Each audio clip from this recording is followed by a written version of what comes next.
वेतुर्वरेण्यं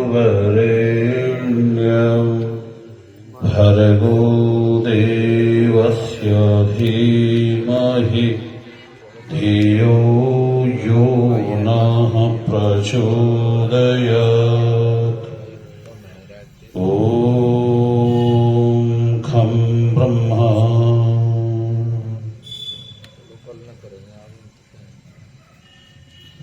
आर्य समाज के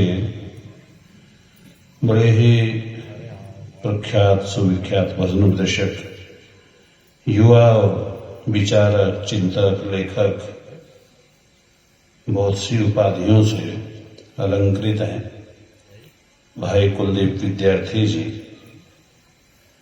जिनको लोग बड़े ध्यान से सुनते हैं और बातों को विचारते हैं। तर्क शक्ति बड़ी प्रबल है। पूरे देश में घूम घूम करके मोहम्मदन्स या ईसाइयत, इन दोनों में जो हमारे भाई गए हुए हैं उनकी वापसी पर बड़ा काम कर रहे हैं कुलदीप जी। बहुत धन्यवाद के पात्र हैं वो। और उन्हीं के साथ में उपस्थित हैं बचपन से जिनको मैंने देखा है, आज समाज के कार्यों में अग्रणी रहे हैं। इतिहास पर एक अच्छी पकड़ है। आप लोगों ने अभी थोड़ी सी वानगी देख ली होगी। भाई कल्याण सिंह आर्य जी मेरे साथ आए हुए हैं। ब्रह्मचारी विवेक जी जो बड़े अच्छा वेद पाठ भी करते हैं। रात्रिकालीन सभा में उपस्थित देवियों और सज्जनों, आर्य समाज के सभी पदाधिकारियों, सदस्यगण, और ढोलक पर जिसकी तुम तान सुनते हो भाई विनीत गिरी जी, बहुत अच्छा लड़का है ये। अपने कुलदीप जी का बड़ा अच्छा साथ निभाता है। आइए इस रात्रिकालीन सभा में थोड़ी सी चर्चा करेंगे आपके बीच में। भाई संजीव जी को आप सुन रहे थे और उन्होंने एक शब्द बोला कि पति के लिए पत्नी देवता होती है और पत्नी के लिए पति देवता होता है। लेकिन ये इस हिंदू समाज में शायद बड़ा मुश्किल पता है कि पत्नी भी देवी मानी जाती है, पति के लिए भी देवी का रूप है। यहां तो इतना ही पढ़ाया गया कि भाई पति ही देवता होता है, पत्नी जो है वो देवी देवता, ये शब्द इसके साथ में नहीं जुड़ता। बल्कि पति को तो देवता माना गया, पत्नी को देवी नहीं माना गया हमारी संस्कृति में। क्यों जी? ऐसा लोग कहते कि पति परमेश्वर, यहां तक कह दिया, ईश्वर से उसका संबंध जोड़ दिया गया है। लेकिन ऐसा नहीं। जो बात उन्होंने कही है, संजीव जी ने बहुत ठीक कही है कि पति के लिए पत्नी सम्माननीय है और पत्नी के लिए पति सम्माननीय है। दोनों एक दूसरे के लिए उतने ही सम्मान का पात्र बनते हैं जितना मैं अपने लिए चाहता हूं। हाँ, ये छोटी सी चर्चा आपके बीच में करूंगा। एक वेद मंत्र आपके बीच में रखूं और थोड़ा ग्रस्त पर चर्चा करते हैं हल्की सी। हम सब गृहस्थी बैठे हैं, चाहे वो ब्रह्मचारी हो चाहे वो कुछ भी हो, लेकिन गृहस्थ से संबंधित हैं सभी। आप लोगों को मोक्ष की आवश्यकता तो नहीं है कि मोक्ष मिल जाए। ये तो देने वाले बहुत मिलेंगे बाद में। जिस समय शास्त्री इस दुनिया को छोड़ेगा तो पता नहीं कितने लोग आएंगे ये कहने के लिए कि परमात्मा इनको मोक्ष दे। उसकी चर्चा ना करो, उसकी चिंता भी ना करो, तो मोक्ष मिलेगा कि नहीं मिलेगा। यहां तो कर्मों के आधार पर स्थिति बनेगी आपकी। आइए थोड़ी चर्चा करते हैं। जिस जगह रह रहे हैं उस ग्रस्त को सुन लो आप बस थोड़ा सा, फिर अगली चर्चा कुलदीप जी आपके बीच में रखेंगे। हमारे यहां 4 आश्रम हैं, गृहस्थाश्रम, वानप्रस्थाश्रम, संन्यासाश्रम और मूल में है ब्रह्मचर्य आश्रम। चारों की स्थिति को आश्रम से संबोधित किया गया है। आश्रम शब्द चारों के साथ लगा है। लेकिन मैं अपनी पूरी जिंदगी में आज तक किसी भी घर के बाहर ये लिखा हुआ नहीं देख पाया हूं कि ये गृहस्थाश्रम है। शायद लोगों को भय है कि यदि आश्रम लिख देंगे तो यहां निठल्लों की एक फौज पैदा हो जाएगी, मूर्खों की एक फौज पैदा हो जाएगी। क्योंकि आश्रम के लिए हमारी जो मानसिकता बनी हुई है हिंदू समाज में, वो ये है कि आश्रम तो बाबाओं का होता है, महात्माओं का होता है, लेकिन ऐसा नहीं है। ये हमारी सोच है। गृहस्थ भी एक आश्रम है। कैसे है आश्रम शब्द का अर्थ क्या है, इसके जान लेने मात्र से आपको समझ आ जाएगा कि चारों ही आश्रम हैं। सन्यास और वानप्रस्थ ही खाली आश्रम नहीं होते, गृहस्थ भी एक आश्रम होता है। जो पढ़ा लिखा तबका बैठा है वो जरा विचार करे कि जब तक आप लोग शब्दों के साथ खेलना नहीं सीखेंगे तब तक आपका पढ़ना पढ़ाना बेकार है। शब्दों के साथ में खेलिएगा। जैसे बच्चे क्रिकेट खेलते हैं, आप लोग भी शब्दों के साथ में मनोरंजन करना सीखिएगा। आश्रम शब्द का अर्थ होता है आ और श्रम, दो को लेकर के बना है आश्रम। इसका अर्थ होता है, आ का अर्थ होता है परिपूर्ण रूप से, प्रत्येक प्रकार से, चारों ओर से, और श्रम मैंने होता है परिश्रम करना। जिस जगह पूर्ण रूप से परिश्रम करना पड़े वो क्या कहलाता है, आश्रम कहलाता है। बस ये सोच यदि पहले लोग बता देते कि आश्रम का नाम क्यों रखा गया, जहां हमें पूर्ण रूप से परिश्रम करना पड़े, मेहनत करनी पड़े, बिना मेहनत के कुछ भी प्राप्त ना हो, उसको क्या कहते हैं, आश्रम कहते हैं। अच्छा मुझे एक बात बताओ, गृहस्थ आश्रम में परिश्रम सबसे ज्यादा है कि कम है? और आश्रमों में सबसे ज्यादा यदि परिश्रम कहीं करना पड़ता है तो किस में करना पड़ता है, गृहस्थ आश्रम में करना पड़ता है। कारण है इसके पीछे। इस आश्रम के लिए शास्त्र कहते हैं, विद्वान कहते हैं कि ये सबसे ज्येष्ठ भी है और श्रेष्ठ भी है। ज्येष्ठ और श्रेष्ठ होना इसके लिए अनिवार्यता है इसकी। यदि ये ज्येष्ठ नहीं होगा और श्रेष्ठ नहीं होगा, पहले तो दोनों शब्द पर्यायवाची से लगते हैं। ज्येष्ठ है तो श्रेष्ठ होगा ही होगा क्योंकि वो ज्येष्ठ है, और वो श्रेष्ठ है तो ज्येष्ठ होगा ही होगा क्योंकि वो श्रेष्ठ है। दोनों चीजें इसमें आती हैं। तो हम यहां विचार करें कि ये ज्येष्ठ भी है और श्रेष्ठ भी है। क्यों? क्योंकि ब्रह्मचारी भी इसी से निकलता है, वानप्रस्थी भी इसी से निकलता है, और सन्यासी भी बोलो इसी से निकलता है। सारे इसी पर आधारित हैं। कोई भी दुनिया का प्राणी यदि देखें, हम पशु पक्षियों तक की बात कह रहा हूं, कि उनको भी यदि विचार करें तो सारे इसी पर आधारित होते हैं। कोई प्राणी ऐसा नहीं जो गृहस्थ के ऊपर आधार ना रखता हो, आधारित ना हो। इसलिए हम लोग गृहस्थाश्रम को अवश्य पढ़ें, गृहस्थाश्रम को अवश्य सुने, गृहस्थाश्रम को अवश्य जाने, और लिखा करो आश्रम शब्द, क्योंकि परिश्रम करना पड़ता है। मेरी जो संस्कृति है, आर्यों की जो संस्कृति है, वैदिक जो संस्कृति है, वेद से प्रतिपादित जो चीज है, वो सारी ये समझाती है कि मेरी संस्कृति, मेरी सभ्यता निठल्लों की नहीं है। यहाँ कर्म करने वालों को स्थान है, निठल्लों को कोई स्थान नहीं है। इसलिए हमने 4 स्थितियां पैदा की, तो उनको चारों ही भागों में बांटा और उनको आश्रम की संज्ञा दी कि ब्रह्मचारी है। यदि ब्रह्मचारी बैठे हैं यहाँ, ये विद्या की प्राप्ति में संलग्न है, तो याद रखना यदि वो परिश्रम नहीं करेंगे तो उनको विद्या की प्राप्ति नहीं होगी। किसान परिश्रम नहीं करेगा तो अन्न की प्राप्ति नहीं होगी। वानप्रस्थी यदि परिश्रम नहीं करेगा तो वो परमात्मा की ओर जाएगा कैसे, अपनी स्थिति को और ज्यादा कैसे बढ़ाएगा। और सन्यासी यदि परिश्रम नहीं करेगा तो वेद का प्रचार कैसे होगा। ये बहुत आवश्यक है। यहाँ निठल्लेपन की संस्कृति है ही नहीं। क्यों? क्योंकि इसी बात को वेद कहता है, कुर्वण्य वेह कर्माणि जिजी विशेषतम समाहा। वेद कहता है कि ऐ मनुष्य 100 वर्ष तक जीने की इच्छा कर, लेकिन निठल्ला बन करके नहीं। कुर्वण्य वेह कर्माणि, कर्म करता हुआ 100 वर्ष जीने की इच्छा कर, ये वेद का आदेश है। यदि निठल्लेपन की बात होती तो यहाँ बहुत महात्मा हुए हैं इस देश में, आज भी हैं और आगे भी होंगे। उनके यहां तो कई बातें कही, लंबी चादर तान के रहो खाट पे सोए, अनहोनी होनी नहीं, होनी हो तो होए।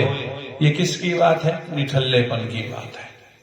एक ने तो और भी इससे आगे कहा, अजगर करे ना चाकरी, पंछी करे ना काम, दास मलुका कह गए सबके दाता राम। अजगर किसके यहां नौकरी करने जाता है, पंछी किसके यहां काम करने जाते हैं, परमात्मा सबको देता है। लेकिन लिखने वाले को यह नहीं पता था कि मनुष्य को तो बिना काम किए कुछ भी मिलने वाला है ही नहीं। और सुनो, अजगर भी अपनी जितनी मेहनत करता है, पंछी भी अपनी पूरी मेहनत बोलो करता है। हम लोग रोज देखते हैं, प्रतिदिन की क्रियाकलाप को देखते हैं। पंछी हमसे पहले उठता है, घोंसला त्याग देता है, पूरा दिन परिश्रम करता रहता है। वो दिन में आपकी तरह आराम भी नहीं फरमाता है, चलता रहता है, चलता रहता है। सायंकाल सूर्य अस्त होने से पूर्व अपने घोंसले की ओर लौटना प्रारंभ करता है। पूरा दिन परिश्रम करता है पंछी। केवल किसको? केवल पेट को दाना देने के लिए, भरने के लिए। तो इसीलिए याद रखना कि आश्रम वही है जिसमें पूर्ण रूप से परिश्रम किया जा सके, उसको आश्रम कहते हैं। तो गृहस्थ भी एक आश्रम है, उसमें तो बिना परिश्रम के आप कुछ भी नहीं ले सकते। तो आइए उस गृहस्थ आश्रम को हम लोग कैसे जिए, किस तरीके से जिए, क्या क्या उसमें करें। मैं उसी बात को दोहरा रहा हूं जो संजीव जी ने आपको कही कि ये जो पति पत्नी है, ये देवी और देवता कैसे बने रहें। याद रखना, कोई व्यक्ति यदि किसी ऊंचे स्थान को प्राप्त कर गया ना, तो उसे उस स्थान को वही बना के रखने के लिए भी परिश्रम करना पड़ेगा या नहीं करना पड़ेगा। ऐसा तो नहीं है कि वो वहां तक चला गया उसके बाद वो कुछ ना करे।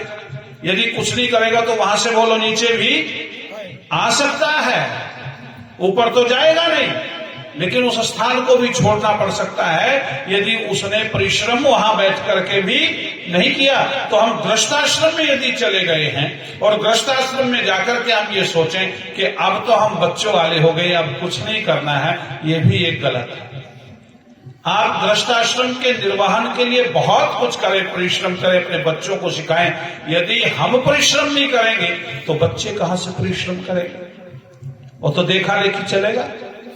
इसलिए आइए मैं पति पत्नी के इस देवत्व की बात कर रहा हूं जो संजीव जी कह रहे थे। विचार तो मेरा कुछ और था, क्योंकि मुझसे पूर्व जो विद्वान बोल के गए कल्याण सिंह जी, वो इतिहास पे बोल के गए हैं जी। विचार तो मेरा भी बन रहा था कि मैं इतिहास पे बोलूं, ब्रह्मचारी को पूछ रहा था क्या बोलूं, गुरुजी जो आप चाहो बोलो। तो फिर विचार बदल गया, संजीव जी ने दूसरा मैटर दे दिया।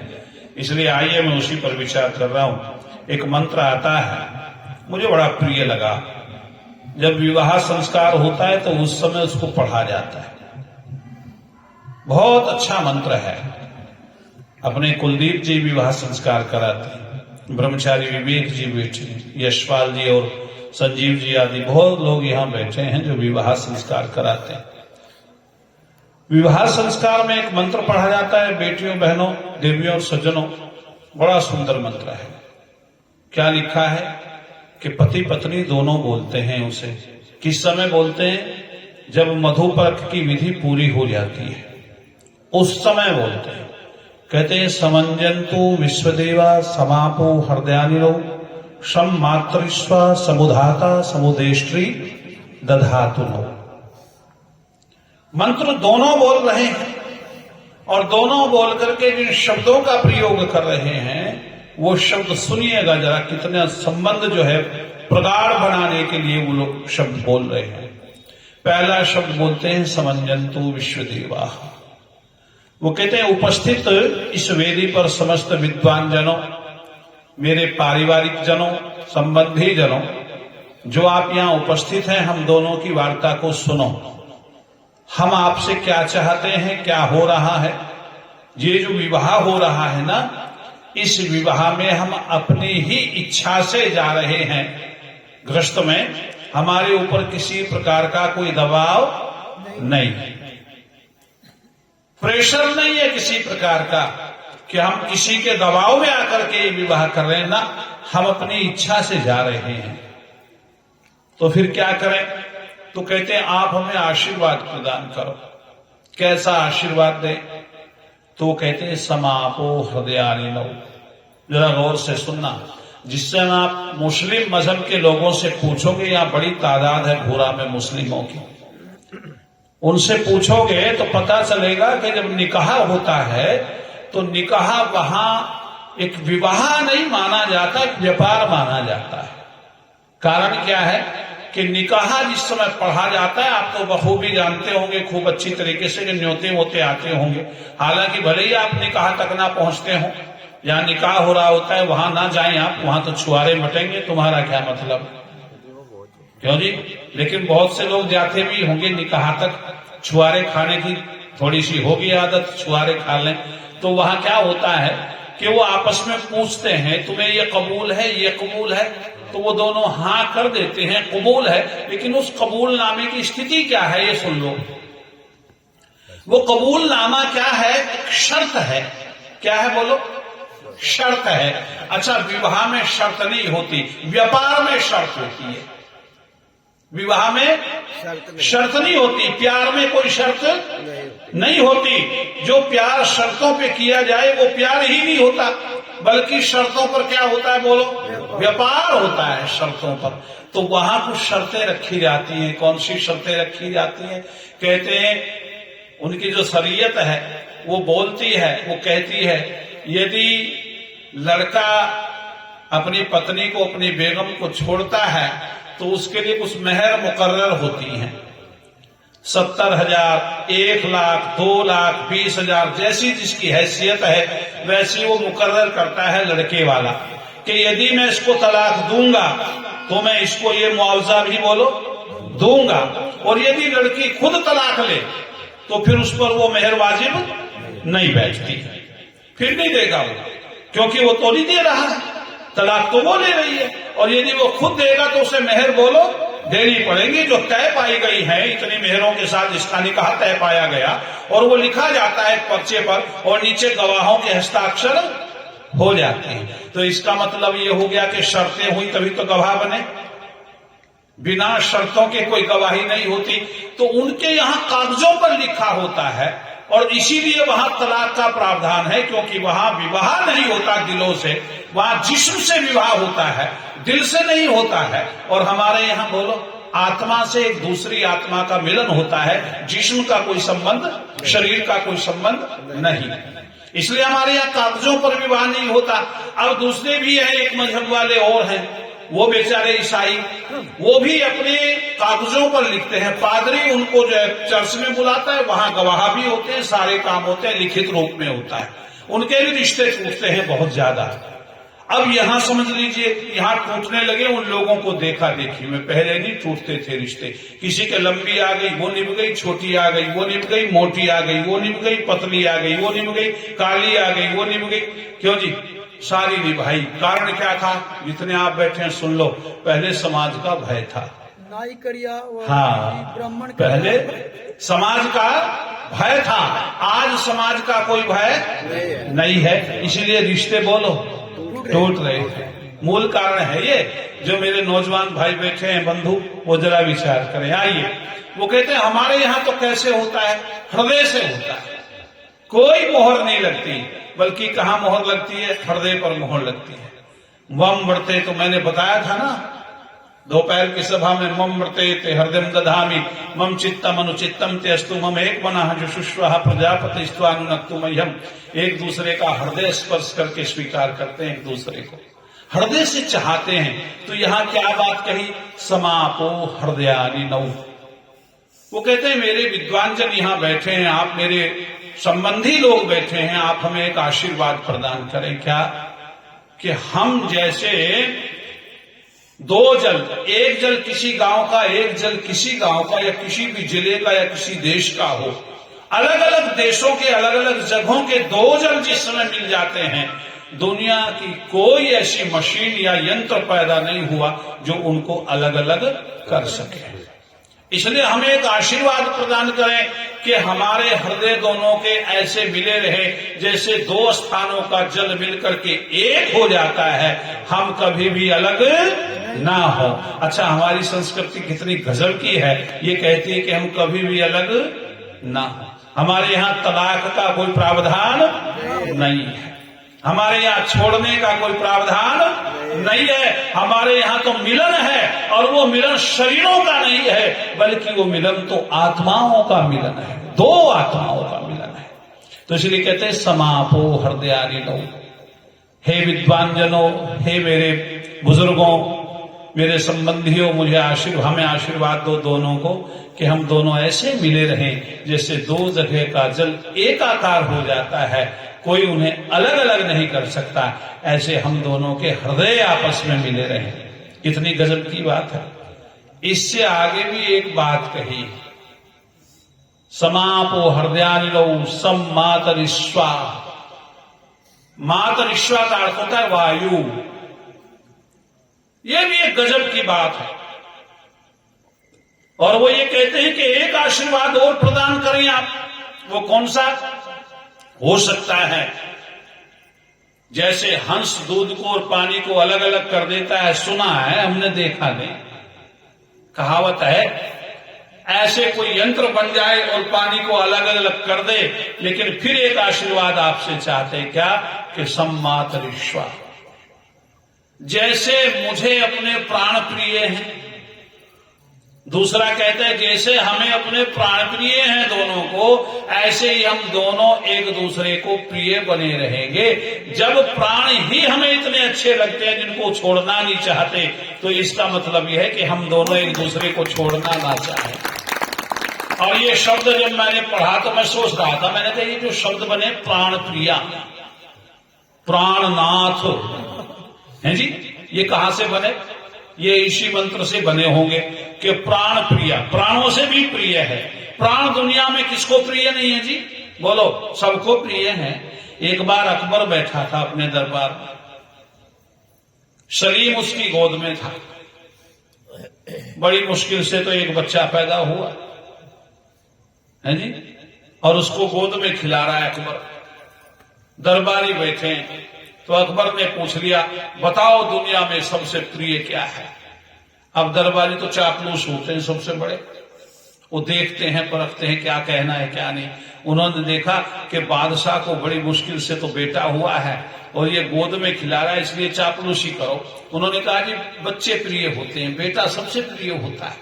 बादशाह खुश हो गया, लेकिन बीरबल नहीं बोला, बीरबल चुप था। उसने कहा बीरबल तुम भी कुछ कहो।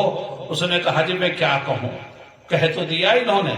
उसने कहा नहीं नहीं कुछ कहो कि फिर बात यह है बादशाह सलामत कि प्राण प्राण प्रिय होते हैं सबको अपने, कोई बेटा बेटा प्रिय नहीं होता।